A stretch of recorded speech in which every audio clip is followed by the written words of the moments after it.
Well, hello, good evening, belated Merry Christmas and an early Happy New Year to all of our viewers on Spectrum Debates. We are back.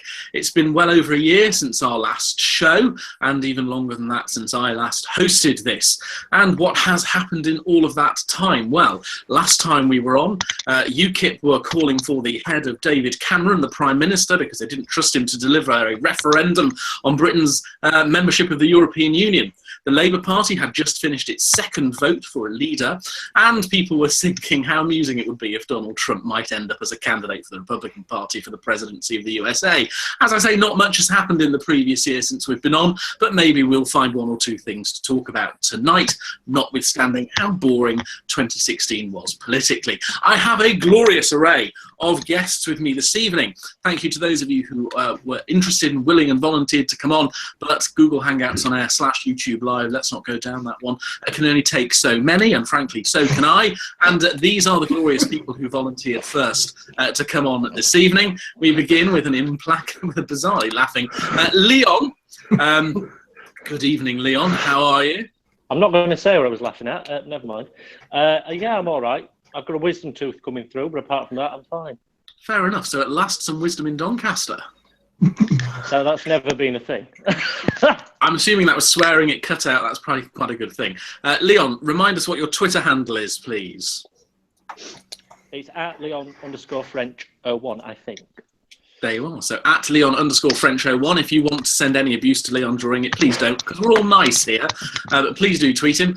Leon, let me do mine, so you all know what you're going to be talking about, just so you know, and in case you're not aware, I happen to be a member of the Conservative Party and a Conservative councillor, but people to the right think I'm some sort of raging communist and people on the left think I'm some sort of neo-Nazi, so basically that means I'm probably the most sensible and mainstream person here tonight.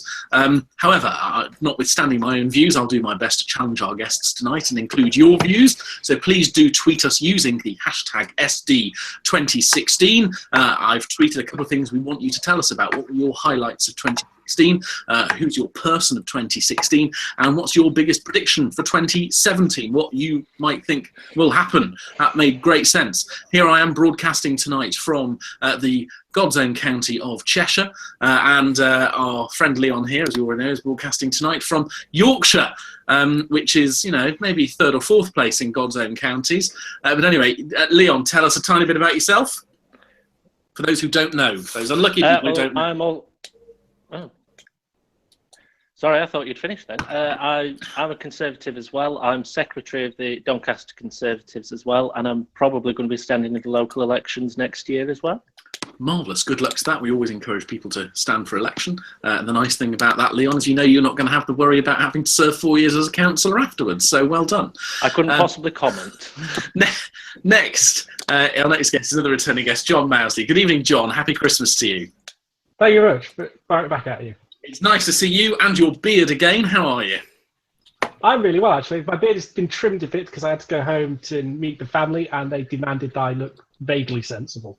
Well, that is shocking. That is, frankly, an infringement of your civil liberties. And I'm sure if that had been the state demanding it, you would have been there invoking the European Convention of Human Rights. Exactly.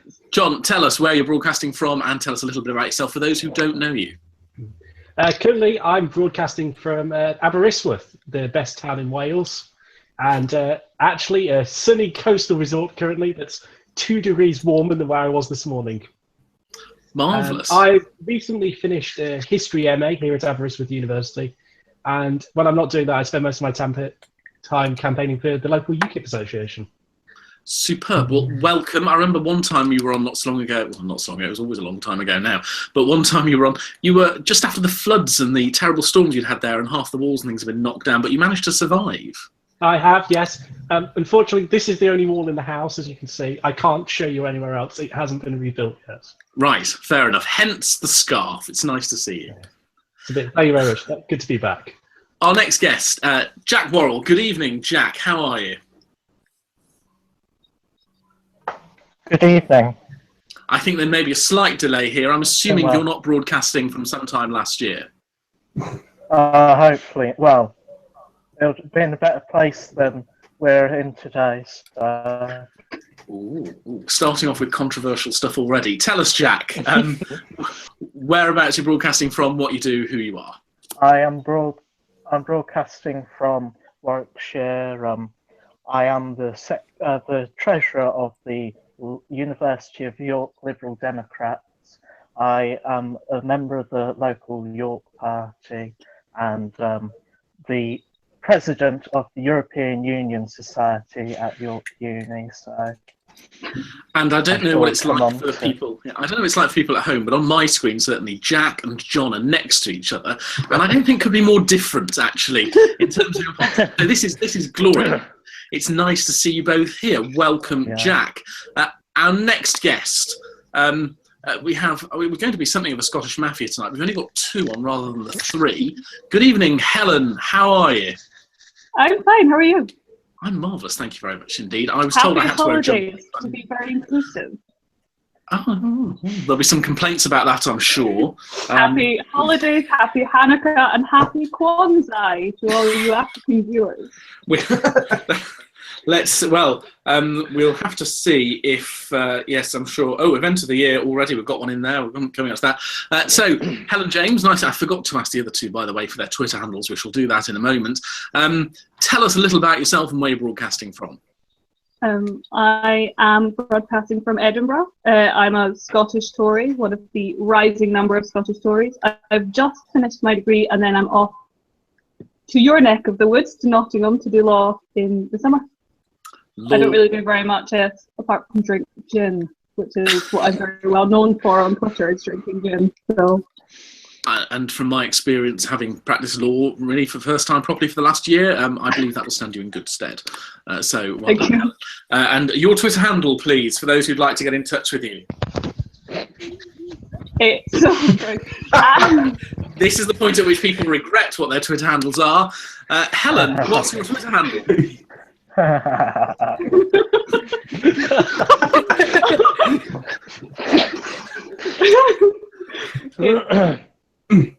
It's I don't have Twitter. It's at letters to daddy. And we all know why that is. Is it plural or singular? I can't remember. It's singular. So at letter to daddy. One letter. Okay, so at letters to daddy. Just to be fair, Jack, your Twitter handle, please. At Worrell Jack.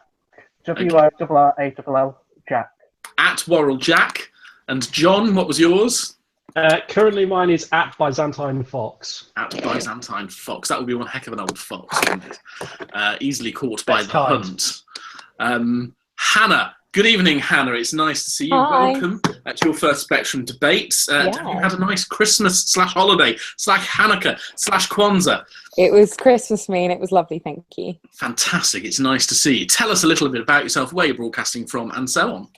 Yeah, so firstly, my Twitter handle is Hanalytical.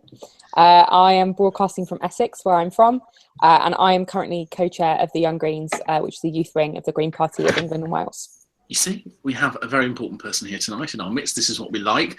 And what do you do in life, Hannah? I work in a school. I do marketing for a little-known type of school called University Technical College. Marvellous stuff. I know University Technical College is very useful. We need more of them, really. I think, best Twitter handle so far tonight, obviously, perhaps debating themes. Letter to Daddy, but Hanalytical. I love that. That's great. Welcome to Spectrum Debates, Hannah. Nice to see you. We move on now to Elizabeth. Elizabeth, welcome to Spectrum Debates. Hello. Hi. It's nice to see you, and I see shelves. Are they filled with board games or books? Either way, it's brilliant. The board game, yeah. I have the family board games in my room. Fantastic. So, yeah. Fantastic. I've spent a number of happy hours at board game cafes in this last year. So anyone who has lots of board games is obviously a good person in my eyes. Tell us about yourself. Where are you from and what do you do? I'm a sixth form student from London, and I'm a Lib Dem, and I'm on the exec for Ealing Lib Dems, and I'm quite left-wing within the Lib Dems as well. So sorry. The choking isn't at someone being left wing in the Lib Dems. It was just choking on water. I promise. And Elizababeth, what's your Twitter handle, please? Mine's at LT. And do you want to say that again? It's at as you like LT, and it looks like as you like it. Marvellous. Marvellous. There we are. Thank you very much, Elizabeth. And last but by no means least, It's Bradley Booth. Hello, Bradley. Hello, Gary. What some of you might not won't be aware of course, before we came on, there were 2 Bradleys on our screen. It was highly disturbing, and thankfully one managed to disappear. But hello, Bradley. It's nice to see you again. Bradley, of course, is one of the founders of the Pollcast, which you can find online. I'm sure the Pollcast or Bradley will tweet at us, and we'll retweet the links to that one. A marvellous podcast series for political discussion. Bradley, for those who don't have the joy of knowing you, tell us a little about yourself, where you're from, and so on.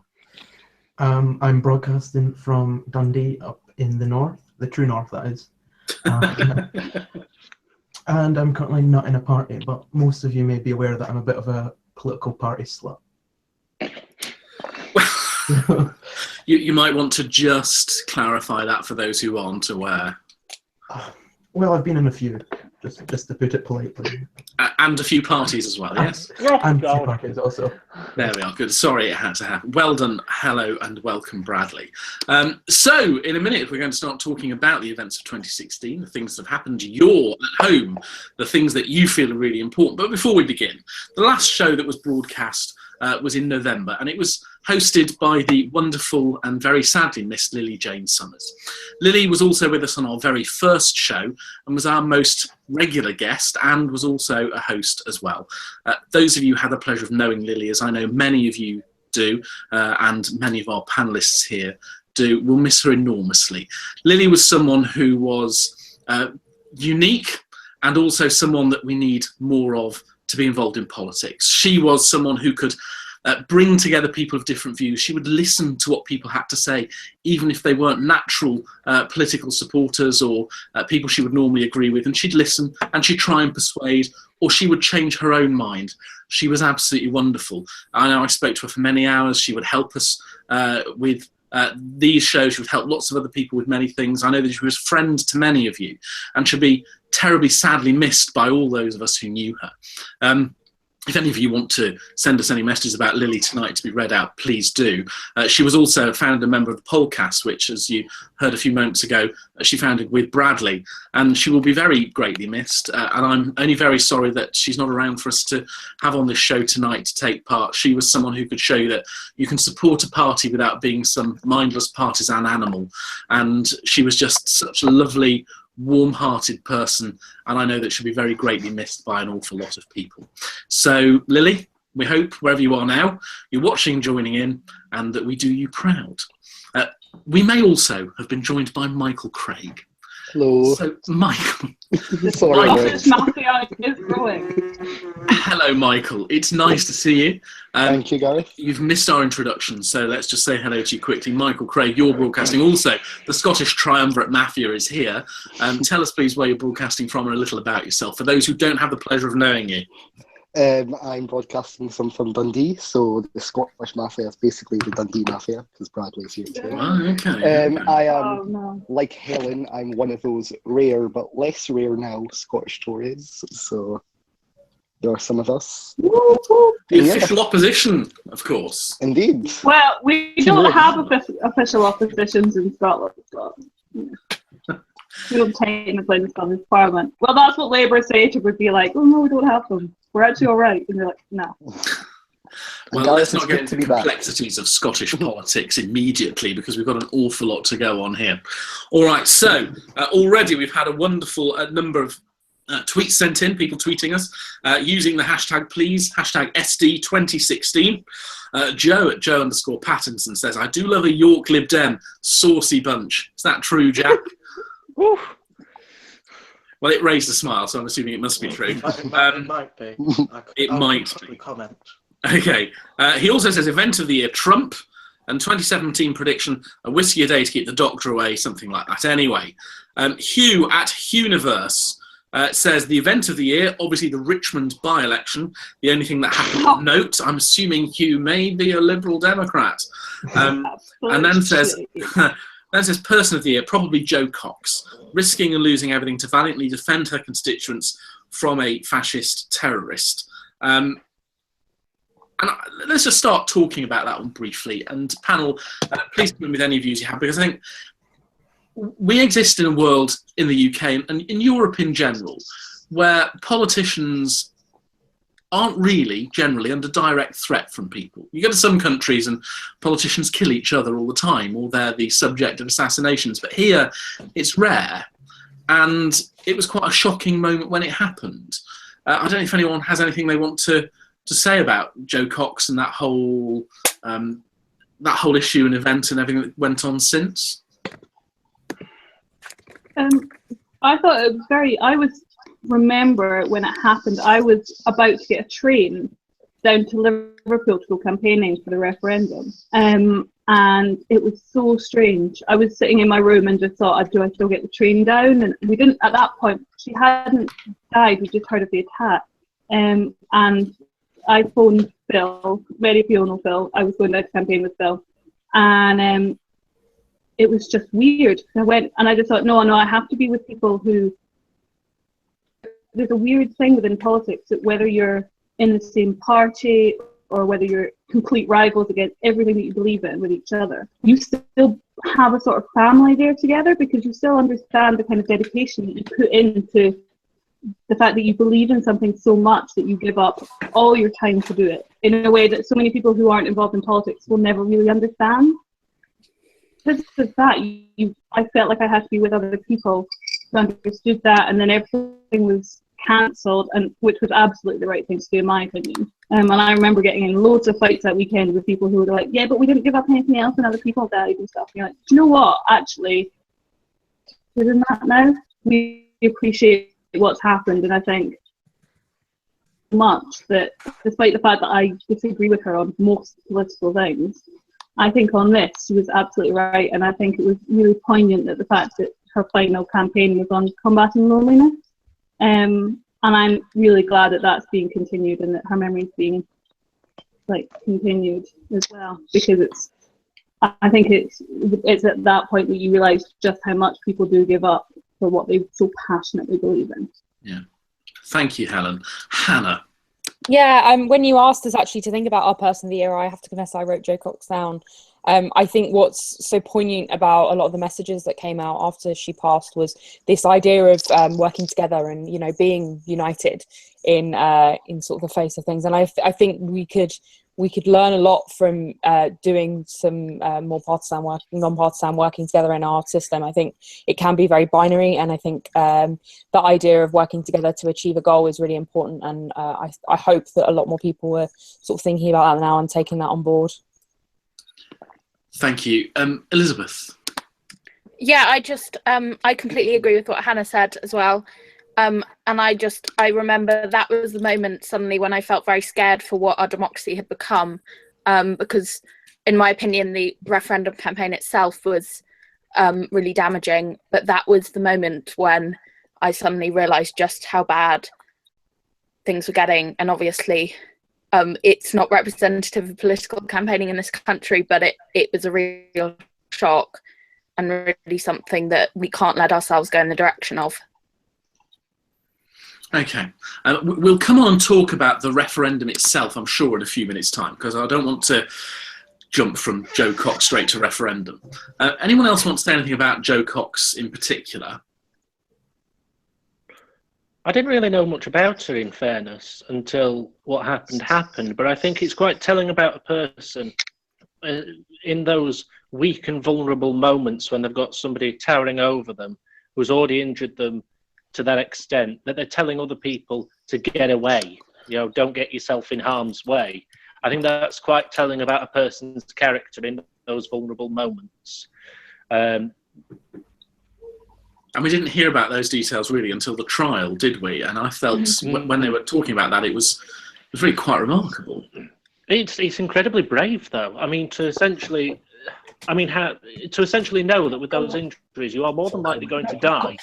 Somebody could save you, but they may be injured themselves. To sacrifice that to make sure nobody else is hurt, it's incredibly brave, and I think that shows the strength of character as well. Yeah, thank you, Leon. John. I just want to echo what Leon said, to be honest. I knew almost nothing about her until after the event, and that day I'd actually sort of left the campaign. I was going on holiday to somewhere really remote to sort of get away from the campaign at that stage. And again, I didn't really know anything about the incident or in any detail until the trial, like Leon said, and it is something remarkable that her final moments were spent like that. I do want to say, though, I think it's perhaps overstated how we're not used to events like this in the UK and West Europe. I mean, it's only under 30 years, almost less than a generation since other members of parliament have been murdered. And within the last decade, there have been attempted assassinations of members of the parliament in this country. So I think perhaps it was sadly a reminder that we weren't quite as far ahead or as safe as we'd like to think we are sometimes. Yeah. And that we need to be more aware of some of the situations around us. Historically, that's an interesting point, but they tend to be, don't they, when people are being targeted, it tends to be sort of cabinet ministers or the prime minister. I mean, we think, obviously, don't we, of the IRA's attempts in the 90s and 80s to murder the cabinet, from firing mortars into Downing Street when John Major was prime minister, to trying to blow up the cabinet at the Conservative conference in the early 80s. But it tends to be that a backbench MP who, to all, by all accounts, was just working really hard for her local constituency, by someone in her constituency, that's something that is really rare, isn't it? Yeah, I mean, I can only think of one other time that happened in recent memory, and I suppose that is the big difference, that we are moving on from sort of a time of big organised political assassination campaigns in this country to much more of a lone wolf attacks on our leaders and our institutions. Yeah, I mean, I remember one of the first audio recordings to come out of Parliament in 1979 included, you could just about hear during a debate, the moment when Airy Neve MP's car was blown up by an IRA bomb.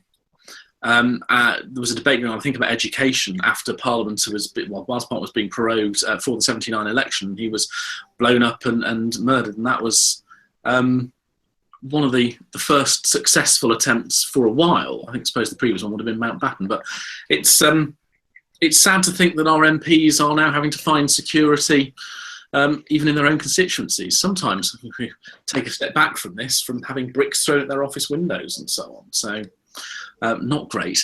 All right, anyone else on that one, or should we move on? Because I'm going to ask you now about your event of the year. All right, and we've got a few online already. So someone has already said that the event of the year, the glorious 23rd of June. Now, I'm not sure what happened on the 23rd of June. Perhaps someone can come and explain that to me. But yeah, you never know.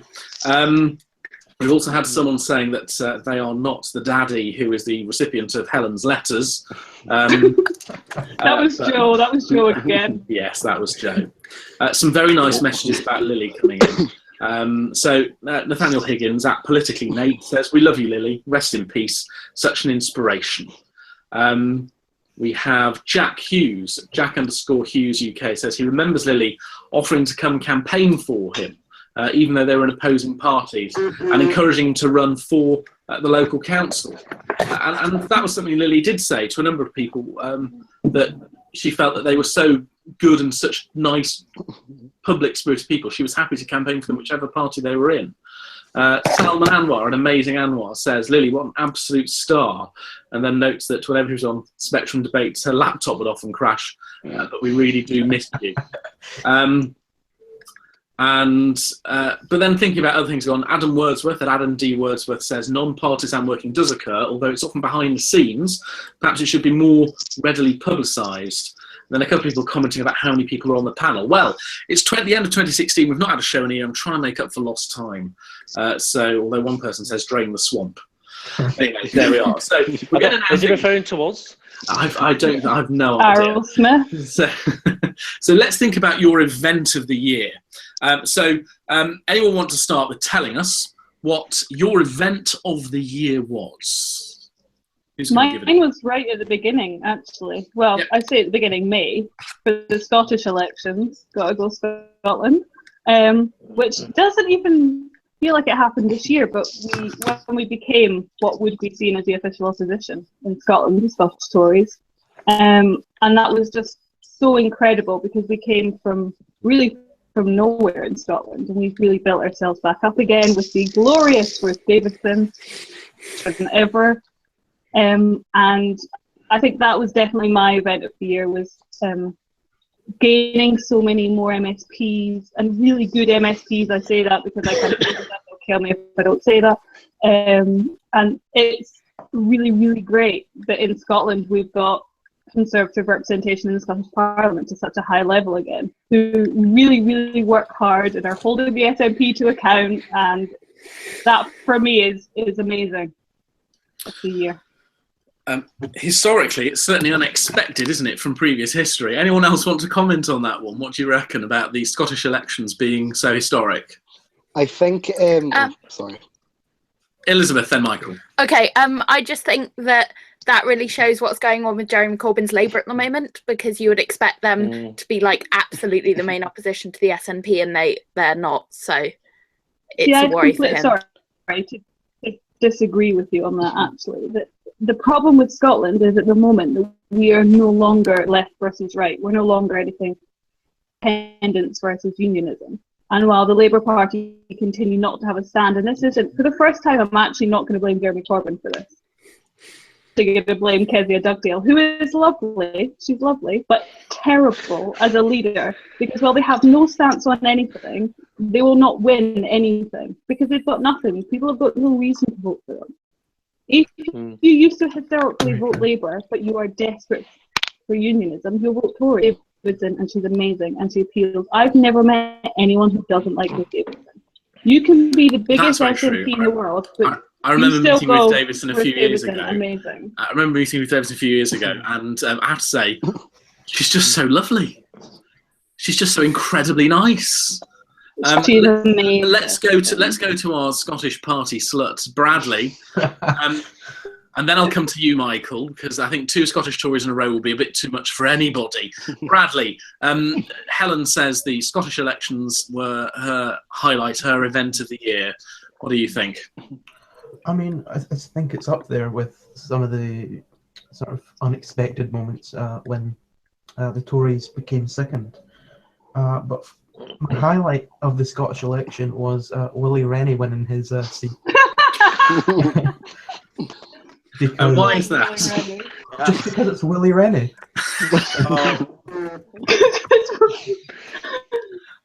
He was just so happy to have won his seat. And it was just so unexpected as well. Yeah, no, that is true.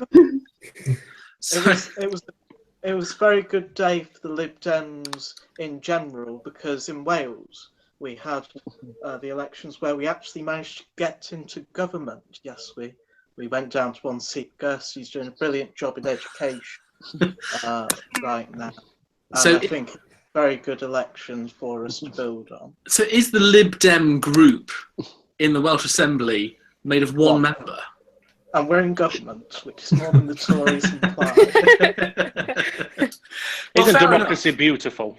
Yeah, but to be fair, no one actually cares about Wales. Have we got any Welsh representation? Hey!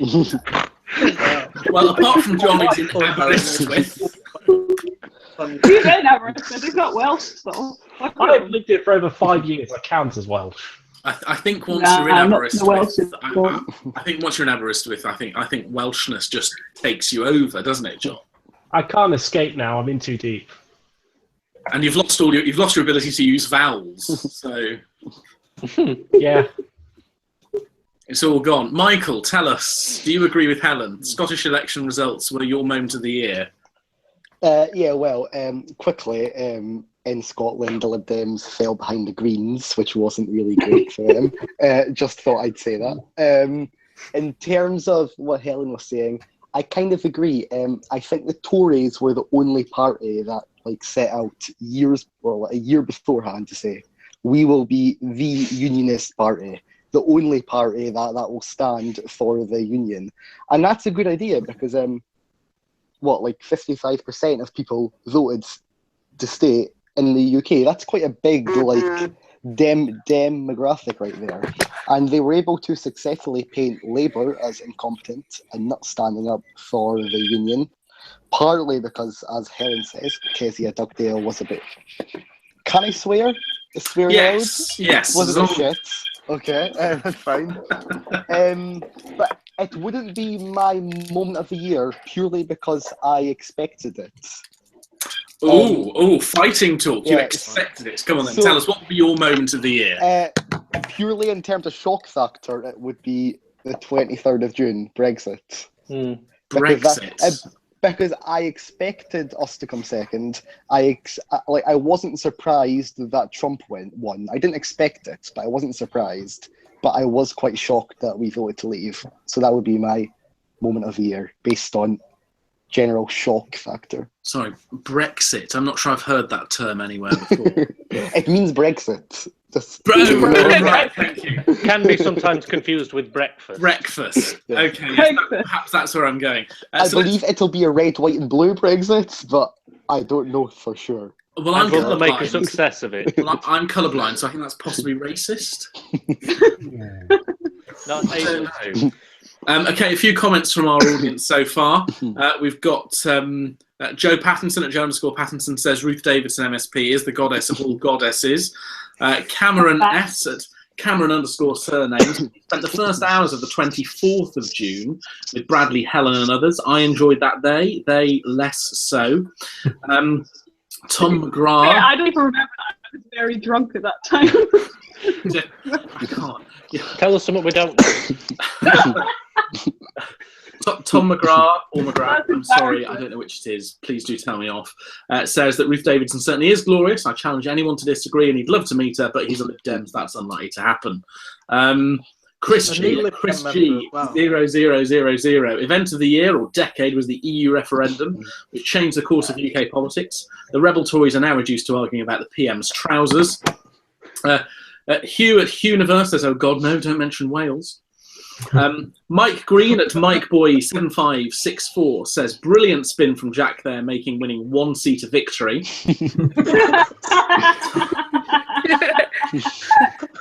Tom McGrath also says, I love Willie Rennie's interview in front of two pigs. I'm assuming our Scottish audience will know this better than some of us. They were copulating. They were copulating. Oh, I'm assuming the two pigs. I may have just Not made Willie that Rennie. word up, to be honest. You're not suggesting Willie Rennie was copulating during the No. No, there was to be fair, there was a theme. That's there a was a different theme news during the Scottish. There was a theme during the Scottish elections of farm animals. I don't know if anyone else remembers Ruth riding a bull. I really don't remember the Was it a Scottish. bull? I just always picture Ruth on top It was of the brilliant. tank. So yeah, I just always picture on top of the tank. Cameron S, so Cameron_Surno, I'm learning Welsh, I deserve a seat in the Assembly. Hugh says it's the Lib Dem fight back in action right here. Robert Winfield says you've made a very interesting point about the Scottish elections there. Helen, and he's now watching us on his new computer. Hello, Robert. We hope you come across beautifully in HD on the new computer. I'm only sorry I can't find that effect to make my skin look nice and smooth. Jason McIntyre at Keith Fan. Ruth Davidson is the greatest politician in the UK at the moment. Chris G takes a slightly different view. He says, Ruth Chowder Davidson, not sure she'd succeed for long if she came south. Her politics seem very SDP-ish. And Robert says that one of his highlights was watching her results coming from 4th to 1st in her constituency. And Salman is remembering with fondness the days when people used to call Michael a Lib Dem. He's a Lib Dem. The Tories basically Lib I'm being Dems. properly told off and fairly by Mark Alford Evans at Mark Alford Evans. This is Welsh. We do have vowels that are not English vowels, obviously. You're quite right, Mark. I live 3 miles from the border, so I should know this. And Tom McGrath confirms I was right with Tom McGrath. That's good. Right, so we've also had, of course, our first mention of hashtag full communism now. Let's talk, so hands up anyone who says let's do this whole Brexit thing. Hands up anyone who agrees with Michael that the EU referendum was their moment of the year. So that's Leon. It's just Michael and Leon here. I think that's over here. Well, let's do this then, and then we'll come on to the rest of you with what your moments of the year were then. So Michael's given us a bit of it. Leon, why for you was the EU referendum your moment of the year? Well, I'm going to have to be very dull because it's the exact same reason as Michael's. Let's not bother. No, go on. No, actually, it's because I honestly thought I supported Leave and I voted Leave, and I honestly thought, sod it, we're not going to win anyway, so I'm not even going to bother staying up. I've got work the next day anyway. So I didn't bother staying up, and we had a podcast episode that night as well, just plugging it. No, don't Watch let it. So I didn't bother watching any of the results, but I thought I'll get up a little bit early just to see if I'm right that Remain won. And I was a little bit surprised when Leave won. I didn't expect it one bit. No. To be fair, I thought Remain would win. Did anyone think Leave would win? I on the final polling day, I was in York. I started off in Kenilworth, very pro-Remain, and there were a number of people who came up to me who were very pro-Leave, and it was surprising the number of people in Kenilworth.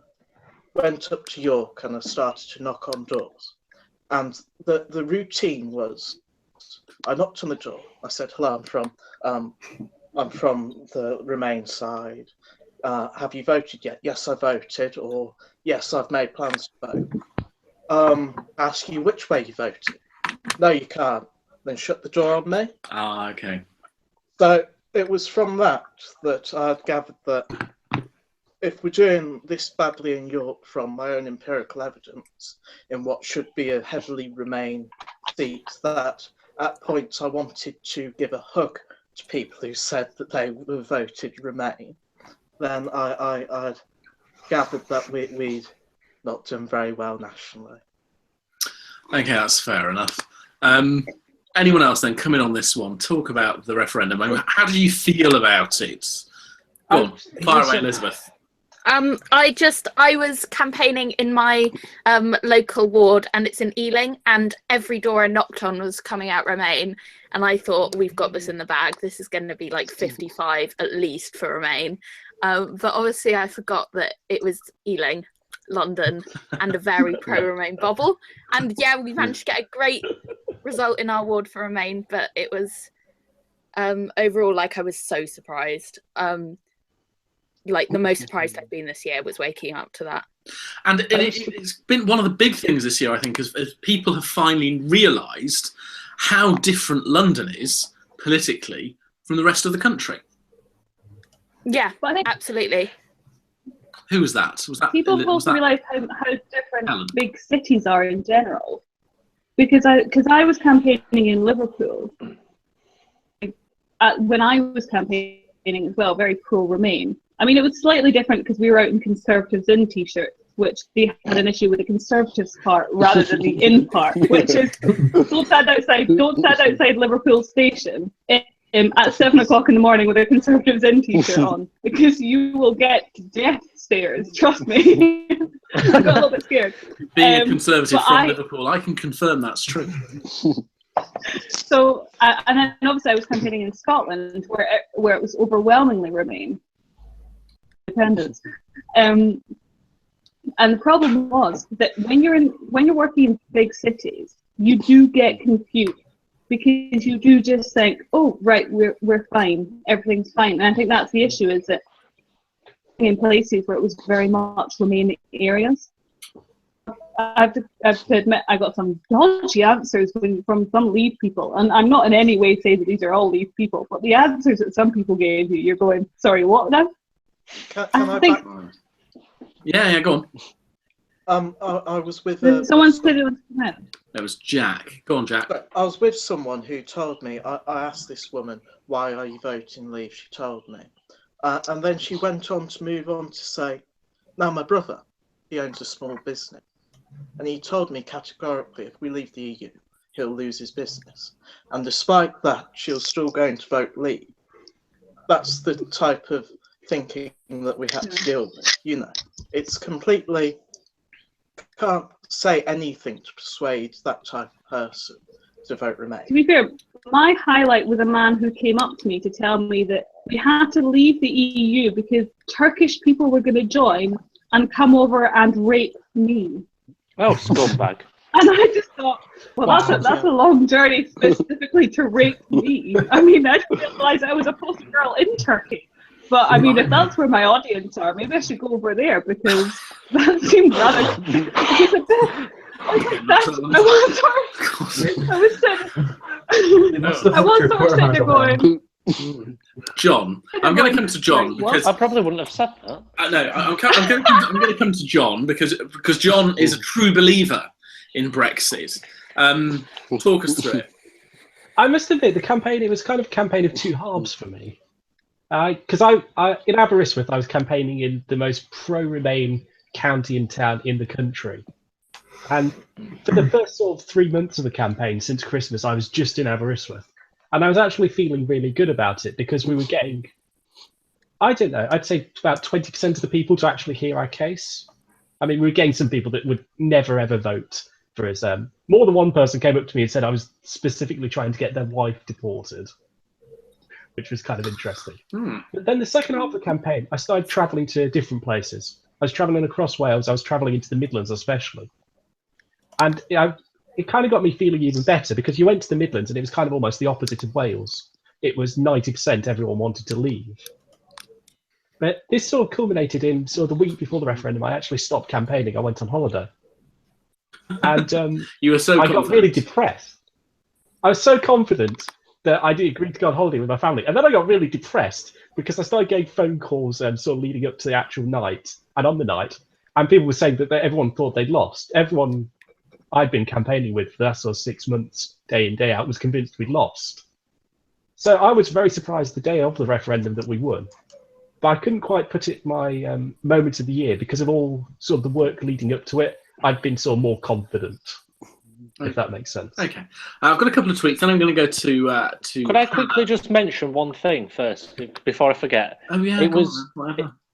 Well, I can't ask you privately, can I? It's what you said about London that people kind of forget that it's very different from the rest of the country. And I think this year, in recent months, especially the Lib Dems forget that London is very different to the rest of the country. Think about the Richmond. I do, yeah.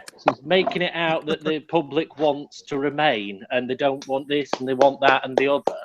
It's the thing I love about the Lib Dems is one of the richest areas in the country. Let's extrapolate it so it being rest of bloody country. No thanks. Speaking of the Lib Dems, but also one of the most overwhelmingly. I'd like to say the UKIP's now almost 4 times the number of seats as the Lib Dems in the Welsh Assembly. And yet they're not in government. Democracy snatched from us. Okay, a few tweets. Then I'm going to go to Hannah. So Salman Anwar is just wanting me to point out here that he correctly predicted the result. He sent me a conversation he had with someone who predicted that it will be Remain by 57 or 61. And Salman said, no, he thinks Leave are going to win it by 52 to 48. So spot on, Salman. And that's from someone who was in favour of remaining. Where are we? Michael has helpfully tweeted the photo of Willie Rennie with the amorous swine in the background. So I have tweeted those. Hani Mustafa is watching. Hani @_Hani Mustafa. Hello, Hani, for the first time. Nice to see you. Mike Green is telling us at Mike Boy 7564. He woke up on a bench on the 24th of June, not knowing where he was, and he says that seems quite appropriate now. Where are we? Chris G, the EU referendum. He says, I'm from the Remain side. Can I scare you more by tales of World War III or global financial meltdown? Yes. Jack has helpfully tweeted a selfie of him because his camera's not working. So if anyone wants somebody's likes, that's there. Councillor Charles Fifield has said he wanted a reformed EU. It wasn't on offer, so on polling day he decided to vote Leave. And he's tweeted a picture of Pitt's words, which he says helped him, which says, Europe is not to be saved by any single man.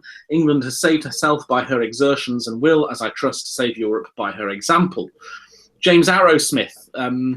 I'll come on to different moments in a bit. Yes, Mark Oldford Evans, @Mark Oldford Evans. I remember on the night of the referendum, turning to 3 Tory Brexiteers and a pro-Brexit economist in the S4C green room to ask if they expected to win. All of them answered no. So there we are. So lots of people talking about this one now. In fact, I'm not going to be able to catch up with all of them because there are so many. Jack Spore @SporeJack wanted to put a 5 on a Leave vote. Bitterly disappointed I never got round to it. Salman Anwar, also in Hull, we saw polling stations being busier than usual, which wasn't a great sign for Remain. And Hewitt Universe is a naturally Gwent boy, not so sure that Wales is on the whole that dissimilar from the Midlands in terms of Brexitiness, which is a new derivation of Brexit, and I much prefer it's that actual word. Hannah, talk us Yeah. about Brexit. Go on. So I think the campaign overall was a really interesting one as a sort of political pundit. And my moment of the year really was the photo shoot where you had the three leaders with the Mini, and then Natalie Bennett refused the Mini and had the bike. I thought that was so peak. And talking of being peak green, I was at Glastonbury. So I woke up and had just the worst morning of my life, and then went to sat in left field and just cried the whole morning. It was really peak, and just thinking that because I was convinced that Remain was going to win, and I was like before I went to bed and before I got too drunk to then control my phone, we were getting results that were Remain coming in, and so it was incredibly shocking to wake up with a great hangover the next morning to discover that it wasn't the case. And I think the hangover hasn't stopped yet. I'm kind of hoping that eventually I'll wake up another morning and actually it'll all be, will have Remained. So this has been sort of 7-month long nightmare. It feels like often anyway, right? Just a great big hangover. I mean, this is something that surprised me because a lot of people keep talking on both sides, and you've just said so there, Hannah, about how much it affected you emotionally. I was surprised by the result because I expected Remain to win. And I spent 24 hours genuinely surprised by that and almost impressed that people had again defeated the pollsters. And then after that, I thought, okay, well, there we are, that's done, let's get on with it. Am I alone in having been unmoved? I mean, can I say, Bradley, not Bradley, Gareth, it took me even less time than that. Bradley. And I think it was because I was at work at 8 o'clock in the morning, so I didn't have the time to do anything like that. So it got to about 8 o'clock and I just wasn't bothered anymore. I just thought, oh, get on with it then, because I'm going to get bored otherwise. Yeah, I mean, I think it was a similar thing. I expected to be happier than it was. I was in the middle of nowhere in Scotland, halfway up a mountain, and I spent about 8 hours yelling at sheep who didn't want to be yelled at, and then I was over it. To be fair, I spent the night with Bradley on Polcast and Lily at 8 o'clock in the morning. I'd had a litre of gin by this point and came on to Polcast and was going, right, here's the thing, this is the Labour Party's fault, you're all shit, and then I was like absolutely raving. There's probably video of me somewhere absolutely raving, and Lily's going like, she's shouting can I at just me, say, she's like, it is on calm YouTube. down. Yes, on YouTube. Oh God. Elizabeth, how did the vote make you? I woke up and just collapsed, and I spent the day crying in parks. I went to Westminster and I cried there, and I went to a Lib Dem speech and I cried there, and then my brother, bless him, my Brexit brother, came home with chocolate and tea and was like, just have this and please stop crying. And it just I don't know whether it was a shock or it was just the fact that I felt that my whole understanding of what was going on had been shattered, but I just felt so broken after that. And angry, really angry. Who are you angry at? First the Labour Party, and then, first the people who voted Leave, but that's an irrational anger. That's not going to get us anywhere. Then the Labour Party, then Nigel Farage, then myself for not working hard enough, even though I worked as hard as I could, and just everyone. It was, but it manifested itself in Jeremy Corbyn. That was my rational anger in the end. So you think Jeremy Corbyn didn't do enough? Oh, Absolutely. we all know Jeremy Corbyn voted Leave. We all know that. Yeah. Does anyone disagree with that? No? Okay, everyone thinks Jeremy Corbyn voted Leave. I'm almost of the opinion that Jeremy Corbyn probably forgot to vote. And that's why he was probably busy knitting a new jumper. Well, yeah, or he was at some sort of, he was making jam to go to some SWP fundraising event, or a Stop the War Coalition event, and then suddenly got 10 o'clock at night. I thought, bugger, I haven't voted. Let's just say nothing, lads. Say nothing, and everyone will forget.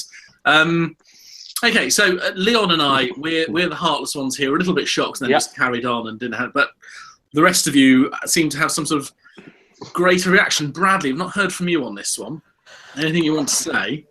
Well, I spent my EU referendum night on an episode of podcasts with Helen. I think Michael was there. Jack was there. Yeah, sorry. So there's evidence of Helen and Jack being drunken messes on YouTube. Every day, but then especially. Yeah. So while they were doing that, I was spending most of the night with Coburn trying to get him onto the podcast. But it turns out he had better things to do. I'm sorry. I refute any suggestion that David Coburn has anything good to do ever that would be better than podcasts. Yeah, he was too busy turning up to counts in his van to care. Well, a few of the comments that we're getting from our viewers so far. So Salman Anwar says they didn't defeat the pollsters, they defeated the pundits. Most polls in June did put Leave ahead, and it was neck and neck until the 23rd. I stand corrected. He was still angry at Labour, though. Corbyn was, I'm going to say the words, not very good. Campaigning in town halls did nothing. Well, I did for Leave. PD Banks at Banks_75 saying the pound's down absurdly. Toblerone's a joke. Racism and xenophobia on the rise. But hey, thank God we took back control. I get the feeling. Mr. Banks is not in favour of Leanne. I'm right. Yes. Chris G. PM tell us the best things about UK membership of the EU. Cameron, we're not in the Euro and we're not in Schengen. He says it's not very much a positive case. Liam Pierce, at the Liam Pierce. I remember waking on the morning of the 24th and just not knowing how to feel. I voted to leave, but I didn't think it would happen. And where are we? Yes, so those are those key ones that we've got there at the moment. Gareth, quickly. Says, no, you can't. Hold your horses, Mike. Okay, sorry. Sorry. Jason McIntyre at Keith Fan. Corbyn was too busy compiling his UB40 playlist to vote. James Arrowsmith at Arrowjam says blame Brexit on Ed Joyce. Tom McGrath, again, I'm sure it'll all be fine when Jeremy is regenerated as a left-wing populist in 2017. The pollcasters retweeted Helen's drunk breakdown. Oh my God! Just to be fair, I have too. Chris G says Corbyn is a bit harsh. Cameron called the referendum, rightly called it. Long campaign, issues aired, clear results, democracy. Hanny Mustafa at _Hanny Mustafa. Being on the front cover of the Daily Mail with my fellow Peterborough Leavers on June the 24th was my favourite moment of the year, and I know that Hanny campaigned very strongly to leave. So I'm sure that was a very proud moment. Then PD Banks says, correct, he says he's the bitterest of Ramonas. Can I just say at this point, I hate these new words. I'm sorry. I hate them. I remember the days when we had to put up with, New Libor, Tony Blair, the Self-Servatives, or the LibLabCon. Oh my God! All of these things. That one's all right. They were appalling then. They're even worse now. And now we're on to. Brexit is a word I've always hated, but Ramonas. I'm sorry. Can we just stop it, please? Can we just no? Anyone who says it on here, unless you say it clearly ironically, I'm going to boot you out. Okay, it's not happening. Stop bemoaning. Sure. You don't know how I voted. Yes, I do. I saw you put it on Facebook. No, I did not. I did not put it on Facebook. I put arguments and points on Facebook. I didn't say how I voted on Facebook. Oh my God! Typical lawyer. The Jeremy Corbyn argument. But I'm not leading a political party. Yeah. And it was the first election campaign in a very long time I did nothing in. So there we are. Anyone else want to talk something about this one? I mean, actually, I want to go to this point that was raised a little bit earlier by Elizabeth, and it's been raised by PD Banks and a couple of other people on Twitter. Has this did the referendum campaign expose a nasty underbelly to the country? I have to say that there was a moment the day before the referendum. I was on the streets in Kenilworth campaigning with someone from Asian descent, and a man who says he was a UKIP member with a Vote Leave badge on came up and accosted her, started shouting, they started having an argument, and he said to her, "What do you know? You're not from here." Now, at that point, someone told him to F off, and he said, why are you using that type of language? I haven't said anything nasty to any of you. What I think that says about the whole campaign was, I generally believe this, it legitimised all those people have disgusting views like that, who generally believe that the vote for Brexit was a vote for kicking all the foreigners out. It legitimised and allowed them to think that they were acceptable to have and to express in public again. Now, Is that right? I want to I'm ask this not saying question. that the Leave side were all racist. I have to disagree slightly with that point. But it legitimised those to allow them to express those views. I don't think there was enough to combat that. Okay, John, your view. I agree in some ways, but disagree with others. The point that this referendum exposed views and exposed sort of a nasty underbelly in the country, I do believe that's true. I believe it exposed a big divide in the country and a big divide in sort of the political opinions in this country. But I don't believe this nastiness and this underbelly came from just one side. I mean, as I said before, I was campaigning in some of the most pro-Remain areas in the country, and some of the stuff that was said and done to me and my friends is just as bad as what Jack has just described. So I don't take this point that it was the Leave side that had to have their views tackled or challenged or legitimised particular points of view. I think the referendum campaign in the end, it just exposed big divides and beliefs on all sides and all parts of the political spectrum that we buried for quite a while. Can I quickly come back on that? Yeah, go The on. story that you said was that the vote, someone who was wanting to remain said to you, "Oh, you're just doing this to kick my wife out of the country." Do you know why? That's one example. I had six. Probably said that. It's because someone with those disgusting views probably told her, when we vote Leave, you're going to get kicked out. Well, John probably didn't deserve that, no, because that's assuming that he's a racist, which I think is a stain on somebody's character. So, and this For is, example, I think that's But he what did John's just getting at. collocate like a racist incident with someone like for whatever it is shouting at him. Like being attacked by your race is a lot worse than like all right, you don't deserve to shout it out, but being attacked because of who you are and where you come from is not something that anyone deserves. And I think there was too much of that, and too much of that happened. And whether or not everyone got aggressive, like I can't stand by and watch some of the things that happen in that campaign on a racial level. And you're right. How about to someone say that. delivering letters to my work saying that I needed to fuck off out the town because my views weren't welcome? How about that sort of thing? Because I'm not going to sit here and take it that it was just the Leave side. No, and it wasn't. But the fact is that you can't collocate being racially attacked with anything else, because ultimately I think that's inherently worse, and that the racial hatred and the incitement of racial hatred that happened in that campaign was horrible.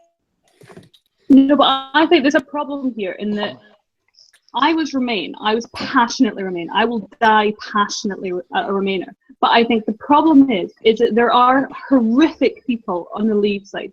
There were that Breaking Point poster was disgusting. Oh, God. I felt sick watching that. I thought it was vile. And the fact that you have people in the public domain being able to say stuff like that in public is vile. But I also don't think there is ever an acceptable time during any aspect of political campaigning where it's socially acceptable to shout in somebody's face, to tell them that they should die because of their beliefs, that they are wrong, that they are disgusting. I mean, you have to put up with this in general, being a Scottish Tory anyway, but I have never experienced most of the people that I came across during the campaign were incredibly lovely. People that were at a stall next to us who were lovely. They came to our events, we went to their events, they were lovely. But the problem is, if you diminish anything that anyone went through by saying that John it's worse, and yeah, I'm not saying that racism isn't worse, but for John was screamed at and shouted at by people who had a different opinion from him, and was harassed at work as well. And he was harassed at work, and you can't say to him that somehow, oh yeah, but that's what happened to him by saying, yeah, but people had it worse.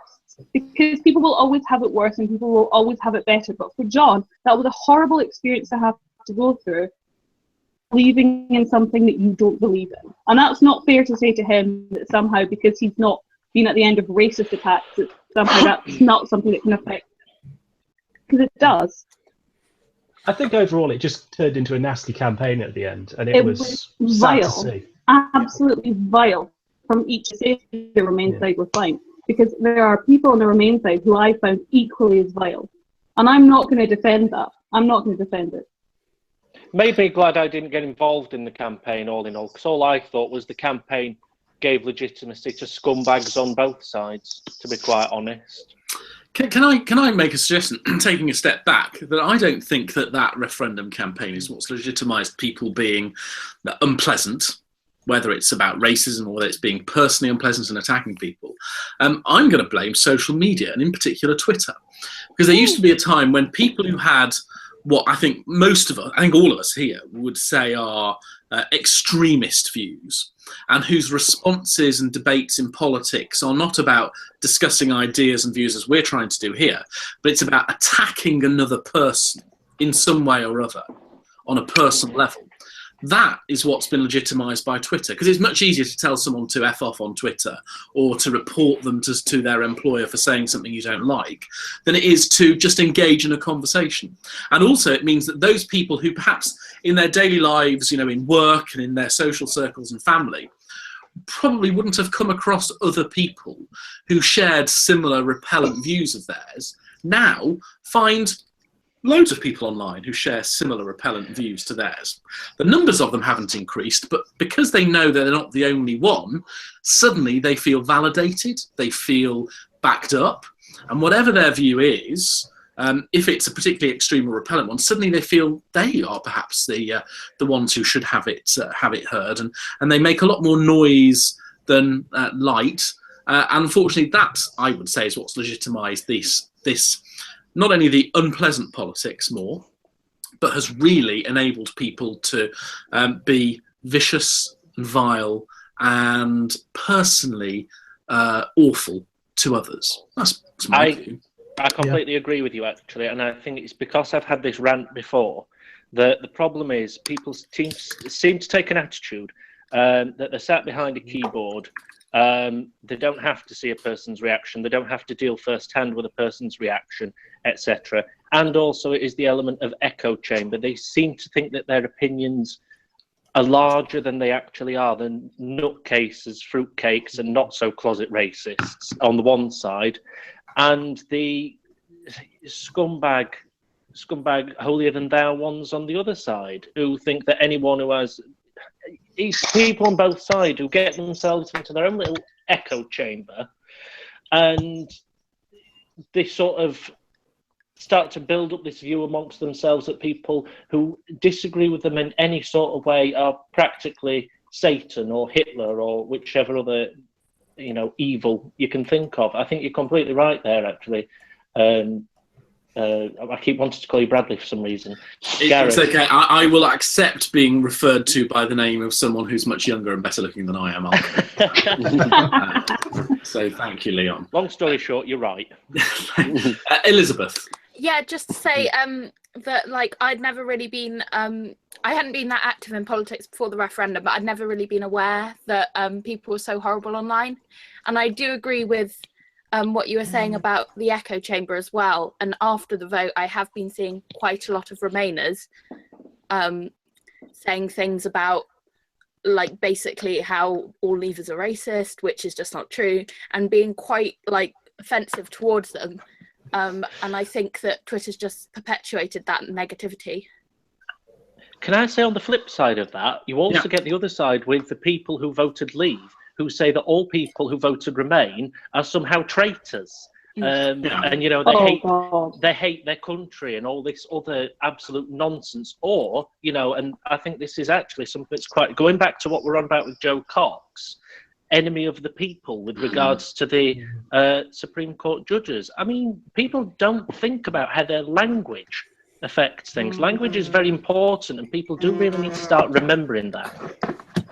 I think it don't get me started on my rant about how people responded to what the High Court said about how Article 50 should be triggered, because people were so incredibly stupid about that. And I think your point about language being very important is an excellent one, Leon. And again, as you agree with me, I agree with you entirely, which obviously means both of us are either incredibly right or completely wrong. If I could be terribly offensive for a moment, if people on all sides weren't so bloody thick Brexit, the world would be a lot better.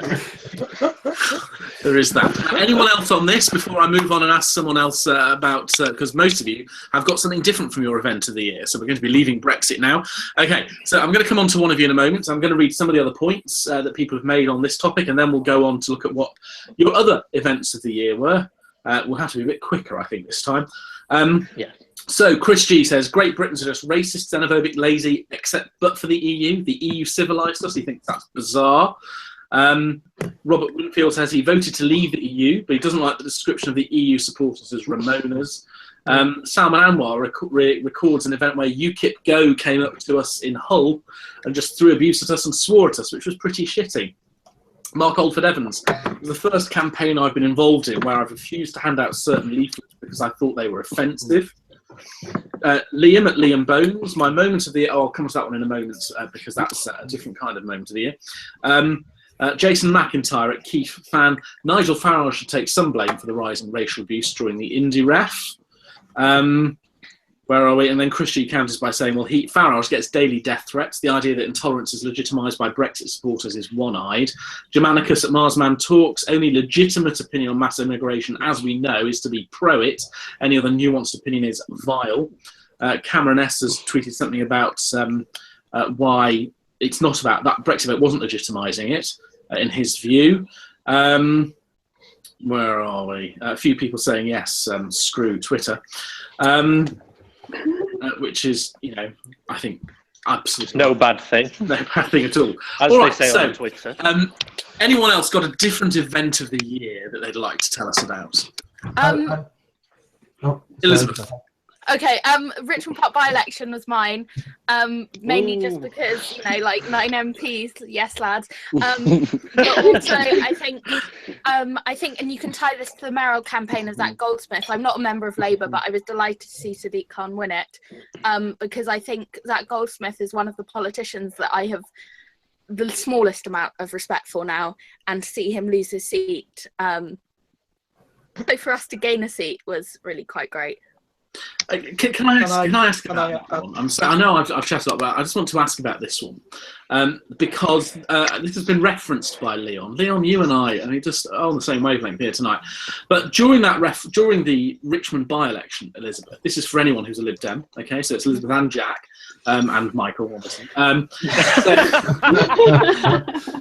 During that campaign, Liberals were sending out text messages to people saying, I'm trying to find one here. Saying, purportedly from Tim Farron, help us beat Brexit or defeat Brexit in Richmond. What the hell does that mean? In what way was voting for Sarah Olney in Richmond going to defeat Brexit? And on that same basis, did the enormous majority for the Conservatives in Sleaford and North Hykeham a few weeks later therefore defeat the Liberal Democrats and get rid of Tim Farron? Can I come in on the defeat Brexit? Please. The actual text message, I've just opened it up, says defeat Brexit in Richmond Park. So Richmond Park will remain. No. What it means, I assume, is that the Richmond Park MP will vote against triggering Article 50. That's not what it says, is it? Well, it's pretty much the same thing. That's like basically what he's Well, but also, I don't want to dampen any Lib Dem spirits here, but obviously Richmond isn't representative of the whole country, and the Lib Dems who are pretending it is are frankly silly. But it was quite a good morning. Can I come in on this? Yes, go on, Jack. Because Richmond Park shows that, yes, I know it's not representative of the country, I know it's very rich, but it does show that we are now gaining momentum as a party. Yes, we're filling the gap that Corbyn's Labour have left as an opposition, but we're the only party apart from UKIP with a clear message on Brexit. Now, our message, of course, is that we want to see a second referendum on the terms of the deals, and that probably it won't be enough for us to say that we should go ahead because it will do serious damage to our country. But winning Richmond sets us on the course of more press, more coverage, more people knowing about us, learning about us, more people joining, more money into our party, more campaigning. It's about building momentum, and in Sleaford, it shows. I have good connections with people in Sleaford, and they weren't given a lot of help.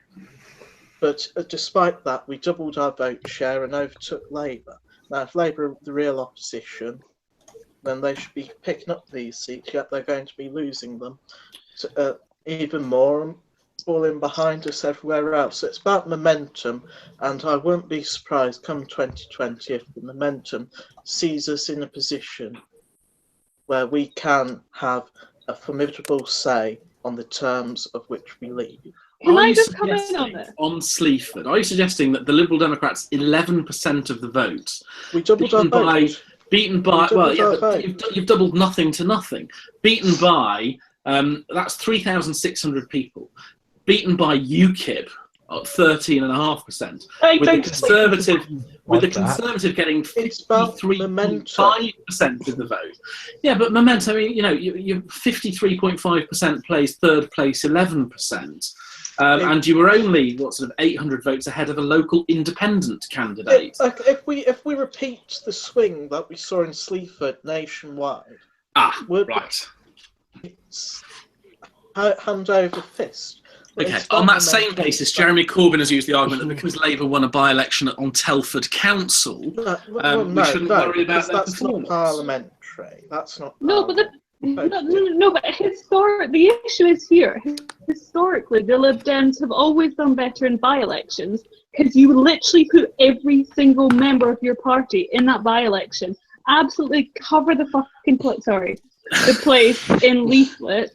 Like, I watched that campaign and everyone's like, I got like 17 leaflets from the Lib Dems. You historically do better in by-elections because you literally have everybody go there. But to be fair, Helen, all 15 Lib Dems were exhausted after Richmond. So yeah, can I say? Well, exactly. Sorry, go on, Elizabeth. I completely agree with you that we are the hardest working party.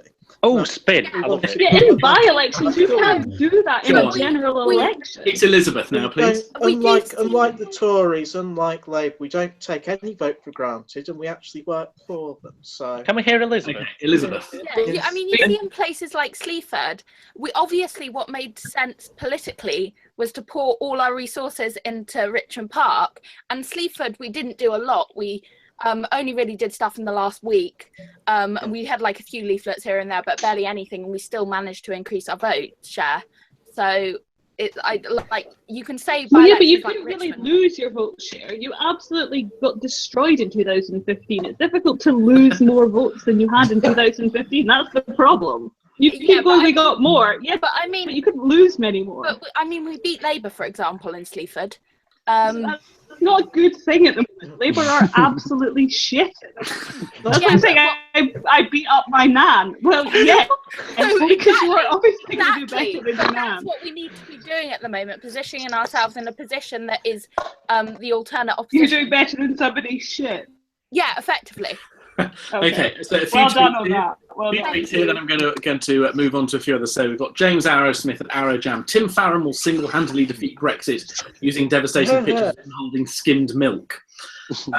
Reese W. Hayes says, considering their Brexit stance, can the Liberal Democrats drop the Democrats from their name, as it's clear that they aren't? Come on. Robert Winfield 2 says, Lib Dems are developing into a mirror image of UKIP, as in being obviously the entire opposite. Jason McIntyre, the Lib Dems, #lol.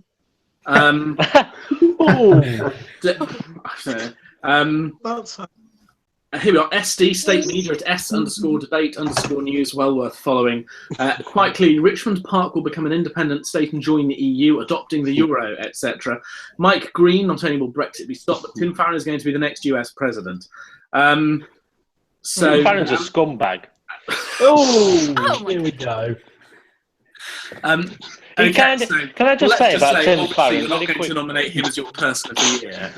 Let's not go on to that one. Let me ask someone else what their moment of the year was. I'm going to ask Bradley.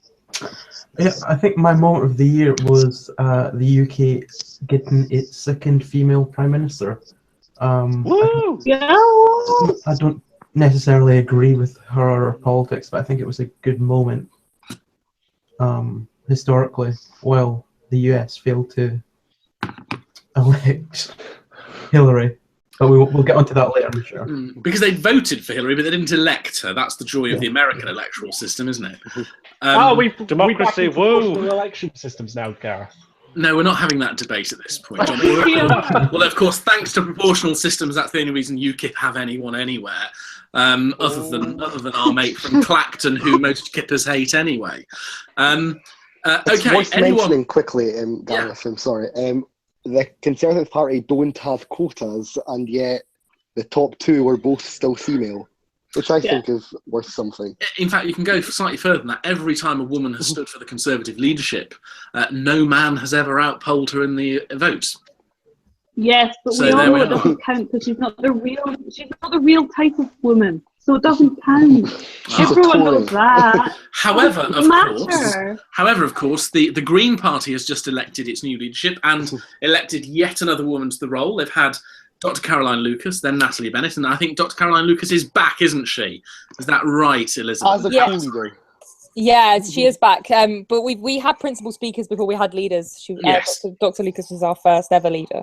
Yeah. But also, it pretty much reverberates throughout the party. When you look at our elected politicians, we've got one member of the House of Lords who's a woman. Our two members of the London Assembly are women. Our MEPs, 2 out of the 3 are women. So we're a pretty powerful party to be in if you are not a man. Why is it that the Greens have been so successful? I mean, obviously in their limited overall success, but within what they have done, so successful at electing women compared to pretty much every other party? I think we have a lot of measures that aren't like quotas. So if, for example, if a position is opened with only men, then we ask people who are not men to come forward, so we have an extra nomination period. So that's kind of different to a quota in that it gives you time to sort of, where you get these barriers, that the invisible barriers that are faced by women in politics that are, you're not going to be good, you're not going to win, it gives you that extra 2 weeks to sort of tackle those. But also I just think we have a lot of good women in our party who do great things and do successful things, and I don't think that's part of their gender. I think that they're just fantastic. Dr. Lucas has done some incredible things, and she's really inspiring for a number of people, and I think if everyone was like her in politics, then we'd have a lot more conviction. Fair enough. I mean, I have to say, although whether or not you agree with Dr. Lucas, I think it's fair to say she's really highlighted the role of the Green Party. I think she's the one member of the Green Party that people can identify with. I think she's done a very good job, actually, as former leader and then coming back. And I was surprised that she didn't carry on and was replaced by Natalie Bennett during the election, when perhaps I think Caroline Lucas would have performed far better in those debates than Natalie Bennett. Gareth, the mark of a truly great leader is that they are leader, they retire for a bit, and then they come back. Twice. Are you referring to anybody else, John? No. I mean, I think she rightly had a constituency to focus on, and she wanted to ensure that the people of Brighton were getting a good deal by her being their MP. And I think she's now able to tackle that with having Jonathan alongside her as co-leaders. So I think what she did standing aside for 4 years was absolutely right. Okay, thank you. How is it that the Scottish Parliament has been uniquely effective at electing female political leaders when the Welsh Assembly hasn't been? I mean, before Jack chimes in with, our Welsh leader is female, she's your only one, so whatever she was going to happen. But, Northern Ireland's been particularly poor, although they've now got Arlene Foster. But Northern Ireland's been poor. Wales has been not great. Scotland's been a shining example. How is it that the Green Party in general and the Scottish Parliament have been 2 shining examples of getting more women in leadership positions? Anybody? I think the problem with the Welsh... Oh, sorry. No, go ahead, because I don't really have an answer. I was going to say, the problem with the Welsh Assembly has been that it's such a... I hate to say it's a Labour bastion. It's kind of stifled some of the chances of many people wanting to come up through into the Welsh Assembly, into AM positions.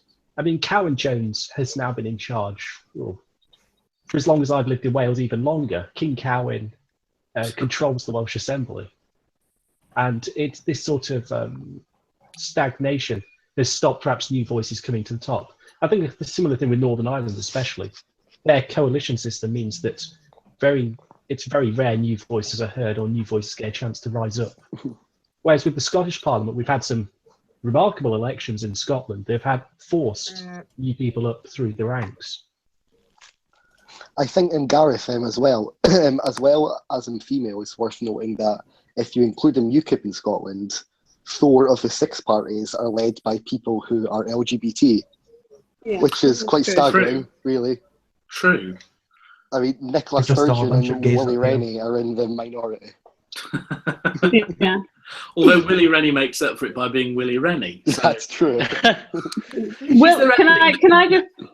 I just want to say really quickly my Willie Rennie story, that I met Willie Rennie at the opening of Parliament. No, it's amazing. I met him at the opening of Parliament this year and saw him and was like, my mum's a big fan, so we went up. Okay, with you. And my phone case has got diamonds on it. And Willie Rennie only cared about wanting to talk to me about the diamonds on my phone case. So I'm going to make him an honorary member of the LGBT community for his love of diamonds. So he was like, he did not care about anything else. He was like, diamonds, look at the shiny. I was like, yeah. Okay, quick question for anyone who wants to give me an answer to this one. What could be done to increase the number of women in senior roles in British, UK, Westminster politics? For starters, stop diminishing to the clothes that they're wearing. Fair enough. Anyone else? I really like that Green Party idea, that if you had a... Go on, John. Sorry, if you had a list of just men, you perhaps opened the selection a bit long to see if you could get a female candidate possibly through, instead of just having... It is a good idea, that, instead of a quota, because then at least somebody's putting themselves forward on their own merits, someone, and they are getting forward on their own merits. I quite like that idea. And quite often what happens is that when you then get the person who's not a man coming forward, they often win. Because they're quite often they are the better candidate. It's just these invisible barriers that you have in politics. They don't feel confident enough. Yeah, exactly. Yeah. And just that little extra time where you can give someone a push, like, have you thought about doing this? Because I think you'd be fantastic. And then they put themselves forward and ultimately they win. I think it's been really successful. But I'd say, one of the great things that we could do to stop there being to ensure that there are more women and more people who are not men in politics is actually, sometimes some men need to actually step aside and realise that it's not their time to speak, and that actually they should be encouraging these people rather than dominating discussion. Can I just say we should all take this moment to admire the ginger cat that is behind you, Hannah. Absolutely glorious. Oh, I've got 2 of them. They're Simba and Hercules. I think that one might be Simba. Fantastic names as well. Love it. Okay, right.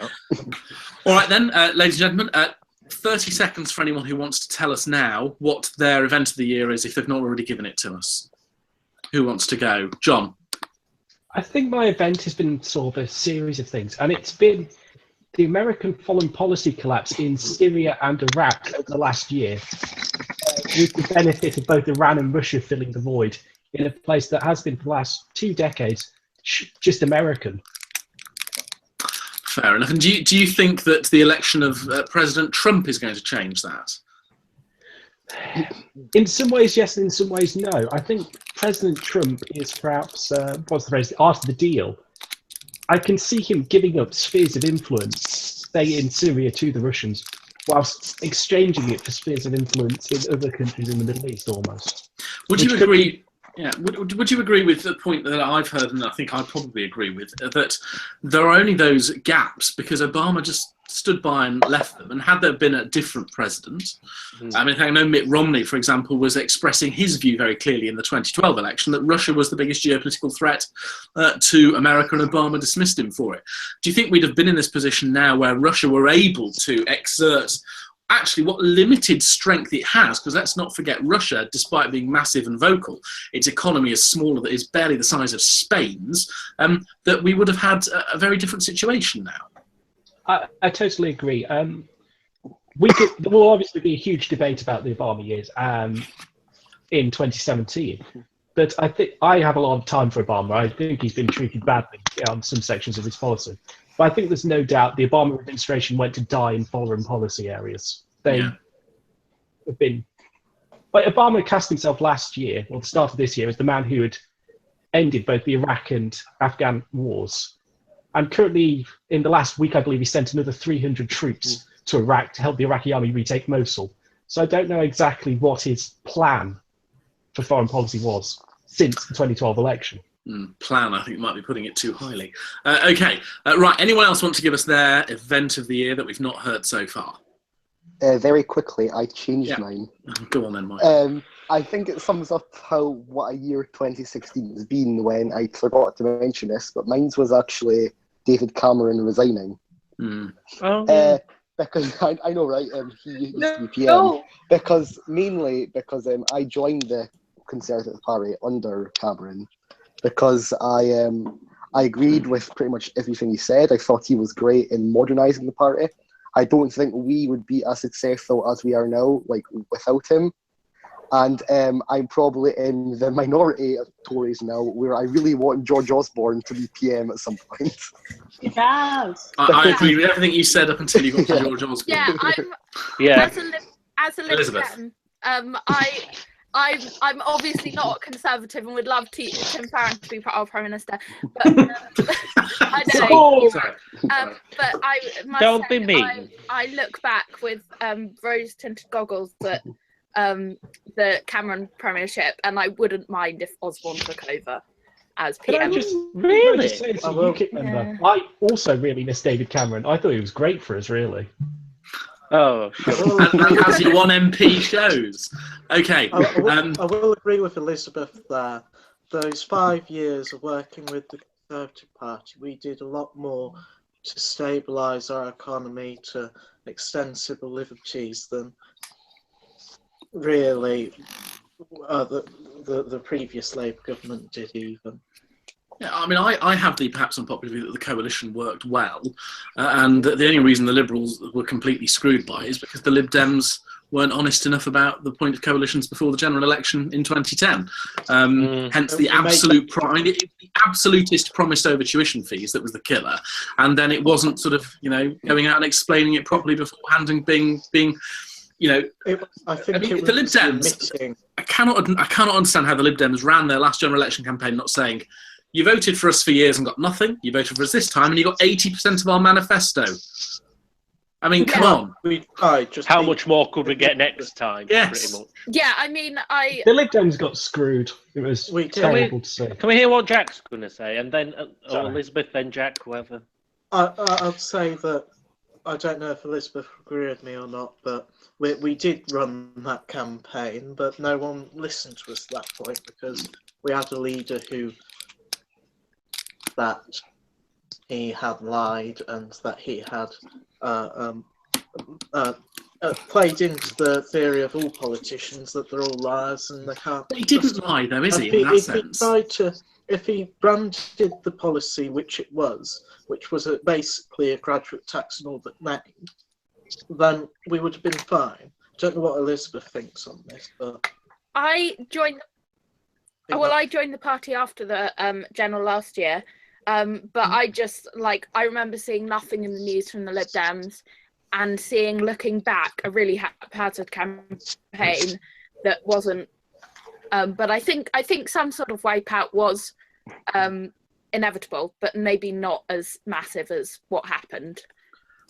I have to say, I don't think that Nick Clegg did lie about the tuition fees issue. The problem was he didn't deal with it properly. He didn't say, look, we aren't the government. You didn't vote us into government. We were third place. We have only, 55 seats or whatever. We aren't the government. So we're not going to get our way. Tough. He shouldn't have apologised for that. Yeah, exactly. That was the mistake. Well, no, I think he should. I think he had to apologise for the fact that he'd let down a lot of people who voted for him. And the fact is that when every Lib Dem candidate is holding a pledge card that says we're going to stand up for students, we're not going to vote for any rise in tuition fees, and then you do that, whether or not you're compelled by the fact that you're in coalition or not, you do need to apologise for that, because ultimately that's what means that people lose faith in politics, because they see a promise that's being made as not worth the paper it's written on. But they didn't have a Liberal Democrat government. I agree with. Elizabeth, yeah. I agree with what Hannah was saying, actually, and I spend quite a lot of my time on the doorstep apologising for what we did in coalition, because we do need that to have that humility to step back and say that we did some things that were wrong, and that we promised foolishly in 2010 that we could do these things, and apologise for that. No, Now, can I just come back on this? Yeah, go on. In the real world, when I say this real world, I mean a student camp. I stood on the freshers' stall for about half the day. The other half I was out doing my darts. But I stood on that Lib Dem stall for half the day. And do you know how many people mentioned to me tuition fees? 5. 0. Oh. You know why? Because people see us as a different party now. We're not the party of tuition fees anymore. I think people are starting and almost have come to the point where they're seeing us that light, but in the light of Brexit. It was the most earth-shattering thing to happen to British politics in a long time. And I think with the new leader, who obviously didn't vote for the rise in tuition fees, with the new branding that we have, with the new messaging that we do, we're not that party anymore. People don't see us like that, I don't think. You mentioned the new leader. Can I just tell you how much I love your new leader? Go on, Leon. You've got 10 seconds, hurry up. It's Tim, everyone is a sinner, Farron, isn't it? When he's asked if he thinks gay sex is a sin. Everyone is a sinner. It's a bit like Jeremy Corbyn. Jeremy, I denounce all racism, Corbyn, but can't bring himself to say anti-Semitism. You know. It's mealy word. It's nonsense, really. Okay. I'm Final feeling word like on this one. reply. Jack, go on. Very quickly. Defend Reverend Farron. I don't express my religious beliefs. I don't talk about religion. I don't comment about religion. No one knows my religion, and that's because I don't think it has anything to do with my politics. What I believe religiously doesn't impact what I think needs to happen, and that is people need to make their own decisions, and that people should be able to be free from government interference in their personal lives, and that's where Tim Farron comes from. Okay, fair enough. Thank you for that. In liberalism. All right. If only I had time to answer. Yeah, and I'm not giving it to you. Yeah. So, has anybody else who's not given us their moment of the year want to give it to us now? Okay, well, I'm going to whiz through you then really quickly because I'm going to ask you now. I'm going to read a few tweets and I'm going to ask you, we're closing the show. The last thing is I want you to tell me either your person of the year from 2016 and why, or a prediction for 2017. Okay, so take your pick, whichever you want to tell us. A few of the things people have said in the last few minutes. Well, Bill Runcie at Runcie Bill has tweeted something about his thoughts about the tone of the Brexit debate, which I've retweeted, and you might want to read that one. Robert Winfield says, look at the example of young female Conservative candidates in 2015, like Beth Prescott and Dehenna Davidson. Mark Alford Evans says the Welsh Assembly has had a good reputation having fair representation since its creation. Bradley makes some horrific comments about me trying to open a packet of crisps quietly. Don't be ridiculous, Bradley. I've had no food during this. I'm starving, and I'm going to deal with you for that. We have the Welsh Lib Dems, again, says Mark, had the first female leader in the Senate. I'm not sure how you say that in Welsh, the Senedd, I'm assuming. Salman Anwar is saying that, Michael, you caused David Cameron's resignation. Chris G, Obama's morality, looked away as 500,000 people slaughtered, equals a Nobel Peace Prize. Bush's morality, intervened to turn Iraq into a democracy, and he's considered evil. Joe Pattinson, just think of the 2013 Syria vote and look to Russia, where it's upped its influence in certain countries. Mike Green, I've always thought if it wasn't tuition fees, it's about the Lib Dems, it'd be something else, the bedroom tax or whatever. Chris G, if the Lib Dems implemented 80% of their manifesto for the first time ever, perhaps the public finally saw them for what they are. Adam Wordsworth, go for Person of the Year. He played a major hand in the EU referendum and the Conservative leadership contest. Right, so going to go through each of you quickly. You've got a few seconds to tell us either your Person of the Year or a prediction for 2017. I'm going to start with Mr. Booth. My Person of the Year. When I first started, I wrote down Joe Cox but I think, yeah, I'll stick with Joe as well.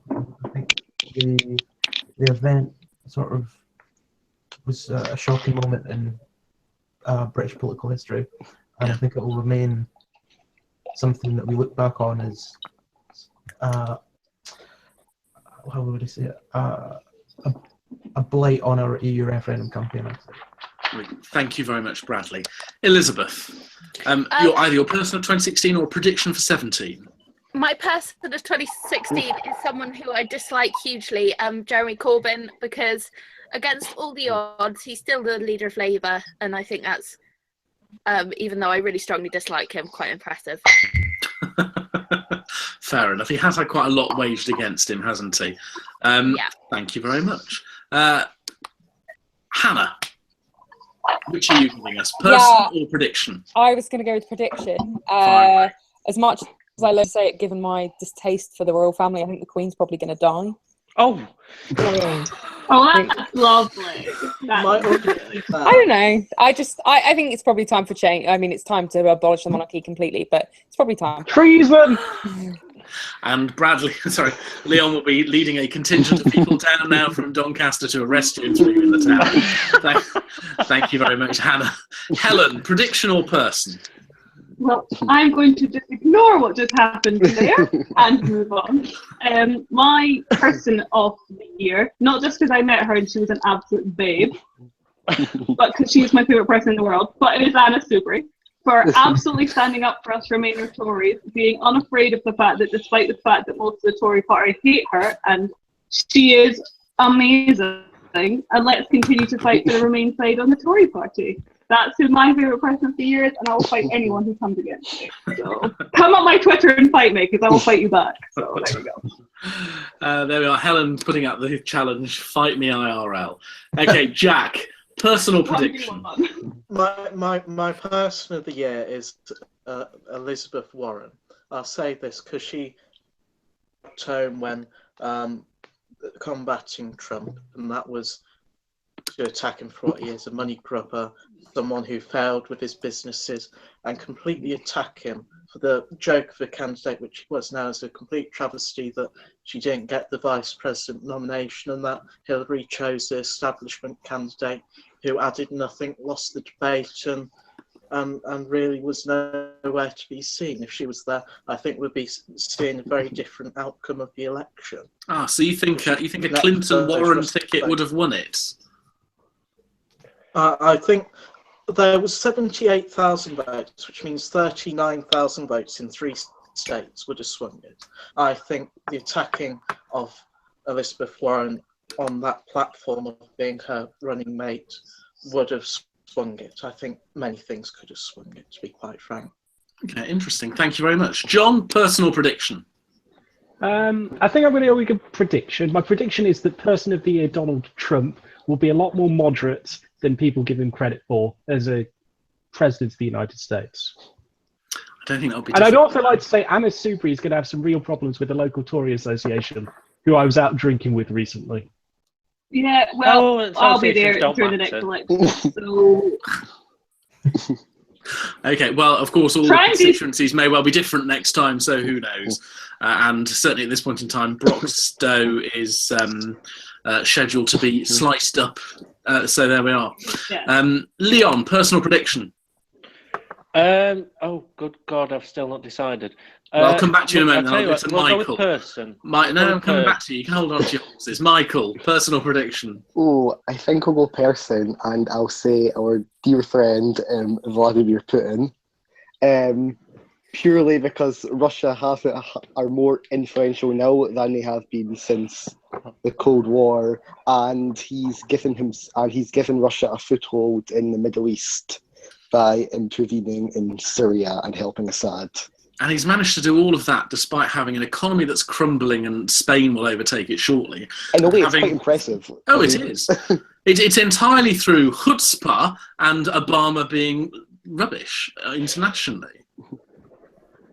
So, yeah. Okay, thank you. Leon, have you decided? Well, yeah, I had decided. But You're too slow. Come on. My person of the year has now got to go to Michael for being a scumbag and taking both of my points before I get a chance to say them. Well, then, first is the EU, then it's Putin. Well, in that case, then give us a prediction. A prediction is that next year will be slightly more mundane than this year, or at least I bloody well hope so, because I can't keep up with it.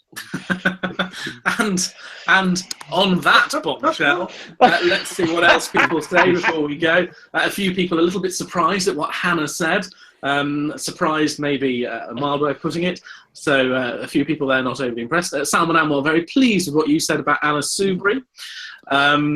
Helen, Chris at CJ Latimer 16. Trump is person of the year. He sadly overcame the most amazing of odds. Jason McIntyre is another one who's pro-Soubs. Salman Anwar, very much about the Elizabeth Warren issue. Jason McIntyre, however, thinks she'd have lost whoever was her running mate, Clinton, that is. Chris G says Elizabeth Warren, who ducked the fight for the Democratic nomination and watched her party lose person of the year. He thinks that's bizarre. Mark Alford Evans, Trump is impeached by October 2017. Salman doesn't think Trump's shown any sign of moderation. And Robert Winfield, does anyone really think they know what Donald Trump will do as US president? I think, Donald Trump knows what Donald Trump will do as US president. Well, there we are, ladies and gentlemen, our first show in 13 months. A sad one in some ways because of the loss of our good friend. However, thank you all very much to our glorious panellists who have taken part today. So thank you to Bradley and Elizabeth and Hannah and Helen and Jack and John and Leon and Michael. It was a bumper crop because of the type of show it was. Thank you to everyone who has watched, everyone who has tweeted us and taken part in the discussion tonight. The hope, not guaranteeing, but the hope is we might be doing monthly shows from 2017, perhaps towards the end of each month. Weekly is just far too much for someone as terribly busy as I am to do. So monthly is the hope going forward. And if you'd like to take part in future, please let us know. We've got a few people who wanted to do tonight and couldn't. So they will be on the list for January's show. Otherwise, I hope you had a great Christmas. I hope you have a wonderful new year. May 2017 be full of wonderfulness and happiness and joy and things that you may not have found in 2016, depending on what your views are. Nice to see you all again. See you soon. Keep well and goodbye.